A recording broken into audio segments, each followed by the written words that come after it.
నూలులో శతాబ్దాల గౌరవం, పట్టు పరంపరకు ప్రతీక, సంప్రదాయానికి శాశ్వత చిరునామా సఖీ. నమస్కారం అండి, సుమన్ టీవీకి స్వాగతం. నేను గీతాంజలి. ప్రస్తుతం మనతో పాటు ఉన్నారు జ్యోతిష్య రత్న, జ్యోతిష్య చక్ర వైభవ నిపుణ డాక్టర్ రాళ్లపల్లి రవికుమార్ గురువు గారు. వీరితో మాట్లాడి ఏప్రిల్ మాసంలో ద్వాదశ రాశుల వారి జాతక ఫలితాలు ఏ విధంగా ఉన్నాయి, మెరుగైన ఫలితాల కోసం మనం ఎలాంటి పరిహారాలు చేసుకోవాలో గురుగారి మాటల్లో విని తెలుసుకుందాం. గురుగారు నమస్కారం అండి. నమస్కారం అమ్మా. మొదటి ప్రశ్న, ఎలా ఉన్నారు? చాలా బాగున్నాను. చాలా ఎలా ఉన్నారు? నేను చాలా బాగున్నాను గురుగారు. మీ ఆశీర్వాదాలు ఎప్పుడు ఉంటాయి. దేవుడి ఆశీర్వాదాలు కూడా మీకు ఖచ్చితంగా చాలా సంతోషం అండి.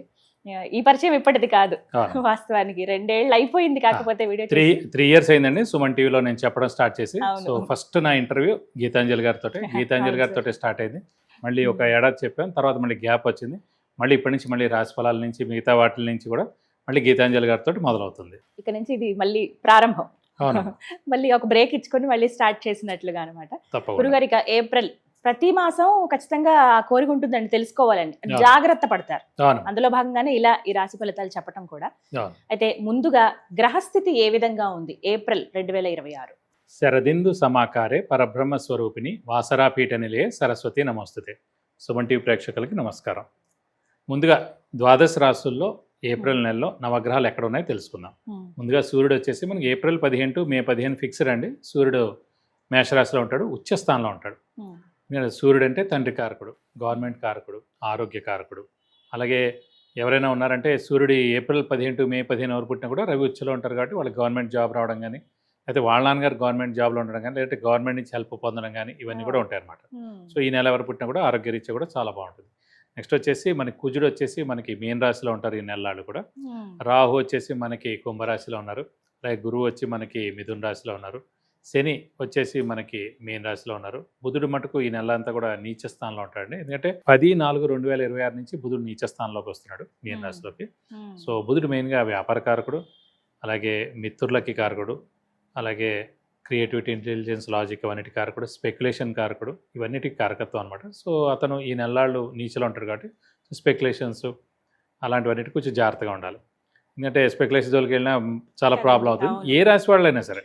బుధుడు మెయిన్ కారకుడే మనకి ఇది కాబట్టి అతను నీచలో ఉంటాడు కాబట్టి ఈ నెలలు కొంచెం జాగ్రత్త. చూడండి, ఫర్ ఎగ్జాంపుల్ స్టాక్ ఎక్స్చేంజ్ చూడండి, యుద్ధ వాతావరణం ఏదైనా ఉన్నాయండి, అనవసరంగా దాని యొక్క ఇంపాక్ట్ నడుస్తున్నాను. సో 10 ఏప్రిల్ నుంచి వచ్చినప్పుడు ఇంకో 20 రోజుల పాటు ఇంకా అంటే ఏప్రిల్ నెల అంతా కూడా స్టాక్ ఎక్స్చేంజ్ పడిపోవడం అని, ఈ గోల్డ్ ధర పెరగడం లేదా తగ్గడం, మళ్ళీ సిల్వర్ ధర పెరగడం లేదా తగ్గడం, అనిశ్చితి అనేది ఉంటుంది స్టాక్ ఎక్స్చేంజ్లో. ఫైనాన్షియల్గా అన్నీ కూడా అనిశ్చితి ఉంటుందని చెప్పుకోవచ్చు. నెక్స్ట్ వచ్చేసి మనకి కేతు వచ్చేసి సింహరాశిలో ఉన్నారు. శుక్రుడు వచ్చేసి మనకి 19/4/2026 నుంచి వృషభ రాశి అంటే ఓన్ రాశి అనమాట, వృషభ రాశి, ఆ రాశిలోకి ప్రవేశిస్తాడు. ఈ నెలలు కూడా అక్కడే ఉంటాడు. ఇవి ద్వాదశ రాశుల్లో నవగ్రహాలు ఈ ఏప్రిల్ నెలలో ఈ స్థానాల్లో ఉంటాయండి. గురుగారు, సింహరాశి వారికి ఏప్రిల్ మాసంలో ఏ విధంగా ఉండబోతుందండి? తప్పకుండా. సింహరాశి అనగానే మనకి మఖ 1, 2, 3, 4 పాదాలు, పుబ్బ 1, 2, 3, 4 పాదాలు, ఉత్తర 1వ పాదం, ఈ సమూహం అంతా మనకి సింహరాశిలోకి వస్తుంది. సింహరాశి అనగా మనకి సూర్యుడు అధిపతి అవుతాడు. సూర్యుడు అంటేనే విపరీతమైన స్ట్రైట్ ఫార్వర్డ్, నీతి నిజాయితీ, గవర్నమెంట్, తండ్రి కారకుడు అన్నీ అనమాట. సో వీళ్ళకి శత్రువులు కూడా చాలా ఎక్కువగా ఉంటారు, ఎందుకంటే బాగా నీతి నిజాయితీ ముక్కుసూటిగా ఉంటారు కాబట్టి స్నేహితులు తక్కువగా ఉంటారు. గవర్నమెంట్ నుంచి హెల్ప్ ఖచ్చితంగా ఉంటుంది. ఇందాక కూడా చెప్పుకున్నా, ఏప్రిల్ 15 to మే 15 పుట్టిన వాళ్ళకి గవర్నమెంట్ జాబ్ వస్తుంది. అలాగే వాళ్ళ నాన్నగారు గవర్నమెంట్ జాబ్లో ఉండొచ్చు, లేదంటే గవర్నమెంట్ నుంచి హెల్ప్ ఉంటుంది. సేమ్ ఆగస్ట్ 15 to సెప్టెంబర్ 15 పుట్టిన సూర్యుడు స్వస్థానంలో ఉంటాడు. అలానే వాళ్ళకి గవర్నమెంట్ జాబ్ రావచ్చు, లేదా వాళ్ళ నాన్నగారు గవర్నమెంట్ జాబ్ చేయొచ్చు, అంటే గవర్నమెంట్ నుంచి హెల్ప్ ఖచ్చితంగా పొందవచ్చు. వీరికి అంటే ప్రస్తుతం మెయిన్గా లాభస్థానంలో గురువు చాలా బాగున్నాడు. గురువు అనేవాడు 100 ఉన్నాడు. రాహు కేతులు మటుకు సమసప్తకాలు. రాశిలో సింహరాశిలో కేతు ఉన్నాడు, ఆపోజిట్లో రాహు ఉన్నాడు. సో మొన్నే గ్రహణం కూడా వెళ్ళింది 2 months బ్యాక్. ఆ గ్రహణ ఎఫెక్ట్ కూడా 2-3 months ఉంటుంది. సో గ్రహణం అంటే మామూలుగా ఏంటంటే మెయిన్గా రాహు కానీ కేతు కానీ ఉంటే కనుక మనం ఎంత మంచి వాళ్ళమైనా, ఎంత బెస్ట్ అయినా, ఎంత హెల్పింగ్ నేచర్ ఉన్నా, ఎంత సౌమ్యులైనా, ఎప్పుడు మనం రెడీగా ఉన్న హెల్పింగ్కి సో ఆ ఛాయ్ అనేది అడ్డుపడుతుందన్నమాట. ఫర్ ఎగ్జాంపుల్ గ్రహణం వచ్చినప్పుడు ఏంటంటే సూర్యగ్రహణం వచ్చింది, అంత సూర్యుడు కూడా మనకి ఇలా అడ్డు వచ్చేసి చీకటి అయిపోతుంది. అలాగే మీలో మంచితనం కానీ బెస్ట్ ఏమన్నా కూడా అన్ని క్వాలిటీస్ ఎగిరిపోతాయి. అంటే ఎప్పుడు మనం చేసేవాళ్ళని ఎప్పుడైనా ఒకసారి చేయకపోయినా, చిన్న కామెంట్ చేసినా, ఎప్పుడు అన్నని వాళ్ళని అన్నా పెద్ద పెను దుమారం అయిపోతుందన్నమాట. సో అందుకే సింహరాశి వాళ్ళు కొంచెం మౌనంగా ఉండడం ఉత్తమం. ఎందుకు జాగ్రత్తగా. రాశిలో కేతు ఉండి సప్తమంలో రాహుండి మొన్నే గ్రహణం అయ్యి అష్టమ శని కూడా నడుస్తోంది కాబట్టి ఇది కాకుండా ముక్కుసూటిగా కూడా ఉంటారు కాబట్టి 5 కాంబినేషన్స్ వచ్చాయి ఇప్పుడు. సో అందుకే కొంచెం మనం జాగ్రత్తగా ఉన్నాం అంటే బెస్ట్. వీళ్ళకి కూడా స్థానచలనం ఉండేందుకు అవకాశం ఉంది. ఎందుకంటే ఇక్కడ శని అష్టమంలో ఉన్నాడు, కుజుడు కూడా అష్టమంలో ఉన్నాడు. సాధారణంగా ఒక కుజుడు ఉన్నా సరిపోతుంది. శని ఉంటే ఖచ్చితంగా స్థానచలనం ఉంటుంది. ఇల్లు మార్పు కానీ, ఉద్యోగ మార్పు కానీ, ట్రాన్స్ఫర్ అవ్వడం కానీ, వేరే ఊరికి మారడం కానీ, వేరే ఊరిలో కొత్త జాబ్ వెతుక్కోవడం కానీ, లేదంటే ఫారిన్ టూర్ విజిట్స్ అసైన్మెంట్స్ కానీ, లేదా పర్మనెంట్ లేకపోతే కొన్ని రోజులు జాబ్ కోసం లేకపోతే చదువు కోసం వెళ్ళడం కానీ ఇవన్నీ కూడా జరుగుతాయి అన్నమాట. సో వీళ్ళకి ఏంటంటే మెయిన్గా షూరిటీస్ పెట్టకండి, స్పెక్యులేషన్స్ జోలికి వెళ్ళకండి, మధ్యవర్తితో వహించకండి. ఇంట్లో చిన్నపిల్లలు పెద్దవాళ్ళ ఆరోగ్య విషయాల్లో కొంచెం జాగ్రత్త వహించాలి. గృహిణులకి మానసిక ఒత్తిడి తగ్గుతుంది, డబ్బు ఖర్చు కూడా బాగానే ఉంటుందని చెప్పుకోవచ్చు. అలాగే విద్యార్థులు కూడా సువర్ణ అవకాశం అని చెప్పుకోవచ్చు. అంటే అందరు ఎదురు చూసేది వీటి కోసమే ప్రధానంగా, అసలు అంటే ఈ మాసంలో ఎలా ఉంటుంది అనే ఆ కుతూహలం ఉంటుంది అందరూ. అలాగే వివాహ ప్రయత్నాలు చేస్తూ ఉన్నారండి చాలా మంది. మరి వీరికి సింహరాశి వారికి ఎలా ఉంటుంది? ఖచ్చితంగా వీళ్ళందరికీ ఇప్పుడు మనం చెప్పుకునేంత కూడా ఇదంతా జూన్ 1వ తారీఖు దాకా. ఎందుకంటే జూన్ 2 నుంచి మళ్ళీ గురువు మారిపోతాడు. సో జూన్ 1వ తారీఖు దాకా ఈ సింహరాశి వాళ్ళకి లాభస్థానంలో గురువు ఉంటాడు. సో ఖచ్చితంగా అవివాహితులు ఎవరైతే ఉన్నారో వాళ్ళకి ఖచ్చితంగా వివాహానికి అవకాశాలు 100% ఉన్నాయి. ఇంకోటి కూడా చెప్తున్నాను, అంటే మెయిన్ సుమన్ టీవీ ప్రేక్షకులకి అందరూ అంటారన్నమాట, ఈ 2, 5, 7, 9, 11 స్థానంలో మాకు కూడా చాలా సార్లు నుంచి చాలా జరిగిపోయాయండి, మా పిల్లల పెళ్ళిళ్ళు అవ్వట్లేదని.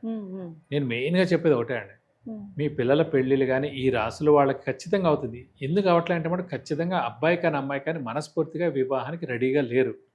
వివాహానికి మీరు మనస్ఫూర్తిగా రెడీగా ఉంటేనే అవుతుంది. ఇదివరకు ఈ 2, 5, 7, 9, 11 ఏం లేవండి. ఏళ్ళు నడిచినా, అర్ధాష్టమ శని నడిచినా, అష్టమ శని నడిచినా, ఈ గురుబలం లేకపోయినా పెళ్ళిళ్ళు ఎందుకే 30 ఏళ్ల క్రితం తండ్రి ఏమన్నాడు అంతే వెంటనే అయిపోతుంది. తల్లి ఏమంది వెంటనే ఆ రోజు పెళ్ళారు. వయసుతో కూడా సంబంధం లేదు. 12 ఏళ్ళు గ్యాప్, 20 ఏళ్ళు గ్యాప్ అయినా చేశారు. అమ్మాయి 10 ఏళ్ల లోపల పిల్లకి కూడా పెళ్లి చేశారు. 5 నిమిషాల్లో. అప్పుడు మరి మీకేంటి అక్కడ అందం చూసారా, చదువు చూసారా, ఉద్యోగం చూసారా, ప్రాపర్టీ చూసారా, ఏం లేదు కదా. మళ్ళీ కాపురం తర్వాత పంపించి ఉండొచ్చు, కానీ వెంటనే అయిందా లేదా, అన్నీ ఉన్నాయి కాబట్టి ఇన్ని ఇబ్బందులు అండి. కాబట్టి అబ్బాయి కానీ అమ్మాయి కానీ ఖచ్చితంగా మనస్ఫూర్తిగా రెడీగా వివాహంగా ఉన్నప్పుడే, గీతాంజలి గారు ఇదే మెయిన్ పాయింట్ అండి, ఎవరికైనా ఇదే మెయిన్ పాయింట్, అప్పుడే వివాహం అవుతుంది. లేకపోతే అలా డిలే అవుతూనే ఉంటుంది. చూడండి ఎంతమంది అందం ఉంది, చదువు ఉంది, ఉద్యోగం ఉంది, ప్రాపర్టీ ఉంది, అన్నీ ఉన్నాయి కదా, మరి ఎందుకు కావట్లేదు? ఇవన్నీ ఉన్నాయంటే ఆటోమేటిక్గా జాతకం కూడా ఆల్రెడీ బాగుంటుంది కదా. జాతకం మారిపోతే అంత మంచి చదువు రాదు, ఉద్యోగం రాదు, అందం ఉండదు, ప్రాపర్టీ ఉండదు, అన్ని బెస్ట్ ఉండవు కదా. సో అందుకే వీళ్ళే వివాహానికి రెడీగా లేరండి. సో ఇప్పుడు ఇది కూడా చూడండి, సంతానం గురించి చాలా ఆలోచించేవారు. సంతానం గురించి ఇప్పుడు సంతానం వద్దనే అనుకుంటున్నారు చాలా మంది కొత్తగా పెళ్ళైన వాళ్ళు. అదనమాట, మీరే వద్దని అనుకునేప్పటికీ తదాస్తానే అయిపోతుంది అన్నమాట. సో అందుకే కూడా ఎప్పుడైనా సరే గుర్తుపెట్టుకోండి, తల్లిదండ్రుల దగ్గర కూడా మన చుట్టాలు కానీ, ఫ్రెండ్స్ కానీ, పెద్దవాళ్ళు ఎవరైనా పురోహితులు కానీ ఎవరైనా అడిగినప్పుడు కూడా, ఏమండి మీ అమ్మాయి వివాహం ఎక్కడి దాకా వచ్చిందని అడగగానే, మా అమ్మాయి చేసుకోదట, మా అమ్మాయి ఇప్పుడప్పుడే చేయొద్దు అనుకుంటాం. ఫస్ట్ మీరే అనడం అలా నెగిటివ్, అలా అదంతా నెగిటివ్ అయిపోద్దండి. చూస్తున్నాం మంచి సంబంధం గురించి చూస్తున్నాం అని ఒక్క వర్డ్ అంటే సరిపోతుంది. అలాగే మరి వీరికి సంతానం విషయంలో సంతాన కారకుడు కూడా గురువే అండి. సో అలాంటి సంతాన కారకుడే గురువు అయ్యాడు. అలాంటి సంతాన కారకుడైన గురువు లాభస్థానంలో ఉన్నది. ఖచ్చితంగా సంతానం లేని వారికి ఖచ్చితంగా జూన్ 1 లోపల కన్సీవ్ అవుతారు. ఈ ఏడాది ఖచ్చితంగా పుడతారు. మీరు గట్టిగా ప్రయత్నించాలి, మనస్ఫూర్తిగా కూడా కోరుకోవాలి ఖచ్చితంగా పుట్టాలని. ఆ సుబ్రహ్మణ్య స్వామిని కూడా గట్టిగా దండం పెట్టుకోండి. బాబు చాలామంది అంటే లేని వాళ్ళకి, మీరు నాకు సంతానం అబ్బాయి కానీ అమ్మాయి కానీ పుడితే ఖచ్చితంగా నీ పేరే పెట్టుకుంటాను, దండం పెట్టుకోండి పుడతారు. ఎందుకంటే ఇప్పుడు గురువు ఉచ్చస్థానంలో పుట్టారనుకోండి, జీవితాంతం ఆ పిల్లాడు బాగుంటాడు, మీరు బాగుంటారు, సొసైటీ కూడా బెస్ట్ ప్రోడక్ట్ మీరు ఇచ్చినట్టు ఉంటుంది అన్నమాట. సో ఖచ్చితంగా అవివాహితులకి వివాహం అవడం, సంతానం లేని వాడు సంతానం మాట ఖచ్చితంగా కలుగుతుందండి. పరిహారం ఎలాంటివి చేసుకోవాలండి? పరిహారం మటుకు మెయిన్గా అష్టమ శని కాబట్టి ప్రతి శనివారం ఉపవాసం ఉండడం, అలాగే వీలైతే ఒక శనివారం రోజు రక్తదానం చేయడం. ఈ రక్తదానం గురించి కూడా మళ్ళీ చెప్పుకుందాం. రక్తదానం చేయాలి. అలాగే ఆంజనేయ స్వామి, వెంకటేశ్వర స్వామి ఎవరైతే ఆరాధిస్తారో వాళ్ళకి శని ఎఫెక్ట్ ఉండదండి. సో ప్రతి మంగళవారం, శనివారం ఆంజనేయ స్వామి టెంపుల్కి వెళ్ళి 40 ప్రదక్షిణాలు చేయడం, వీలైతే కనుక వడమాల సమర్పించడం, లేకపోతే సింధూర పూజ చేయించడం, లేదంటే తమలపాకులు పూజ చేస్తే మంచిది. అలాగే బుధవారం, శనివారం రోజు వెంకటేశ్వర స్వామి టెంపుల్కి వెళ్ళి 40 ప్రదక్షిణాలు చేసి అభిషేకంగా నచ్చని కానీ ఆ వెంకటేశ్వర స్వామికి చేస్తానికి మీకు అన్ని విధాలు మంచి చేకూరుతుంది. చక్కటి పరిహారం తెలియజేశారండి. ధన్యవాదాలు గురుగారు. నమస్కారం.